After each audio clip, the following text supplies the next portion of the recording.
Israel is burning to the ground. Jerusalem is on fire. It looks just like the California fires. Maybe that has something to do with the fact that when they destroyed the olive trees from the indigenous people, they planted different types of trees with an intent of causing fires that would spread quickly in order to continuing devastating the land from the olive trees.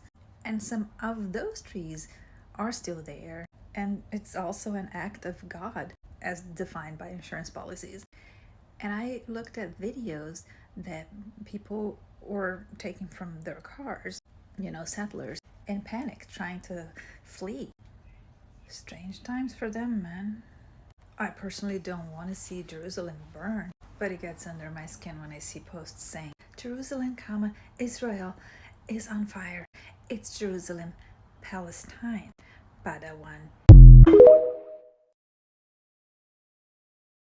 This might be a controversial opinion, but I don't think it is. If you do not respect international law, you do not believe in the international standards of human rights, or illegal activities have resulted in international casualties, and you do not recognize international arms of justice such as the International Criminal Court, then it is a little bit rich for you to then come begging for international aid. You don't just get to pretend like international camaraderie and community exists only at a time when it is convenient for you. Surely only a government headed up by narcissistic sociopaths would behave like that, right?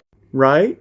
Yeah, this is the headline that we're seeing right now. They are scrambling for international relief from the wildfires they are currently dealing with. And countries from the shrinking list of states that still have good international relations with the white and blue country is dispatching aid. Cannot stress this enough, the white and blue country has rejected all other forms of international community except when it's convenient to them. Now, despite being the biggest recipient of American financial aid, they are begging for international help for their wildfires. I reckon by this time next week we'll be hearing about how they've received that aid and are now refusing to share it with the Palestinians. Also probably suffering greatly from the wildfires. On top of the military police state, the illegal settlers threatening them with violence on a regular basis, the prison camps, the attempted word that begins with G that I'm not going to say, all while the white and blue country begs for international aid while they do what they do to Gaza. I guess it is to be expected. People that have no morals, you can generally expect them to have no shame as well. Follow for more.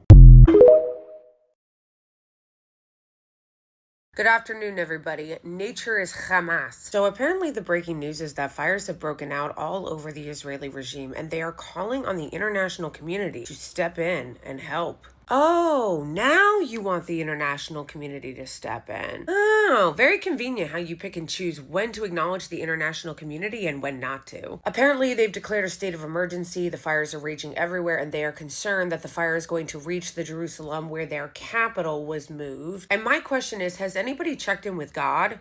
Has anybody checked in with God? Because if those fires are headed toward the Jerusalem capital, I feel like we should check in with God and ask him what message he's trying to send us. Now, apparently the IOF has had to take a break from raining hellfire down on Gaza in order to send troops to go combat this blaze. They've apparently had to evacuate hundreds of people so far that might actually have to go back to Brooklyn. Israeli media reported that they have requested help from Bulgaria, Cyprus, Greece, and Italy in fighting the fires. Apparently the wind is making it harder to get the fires under control, so wind is also Hamas.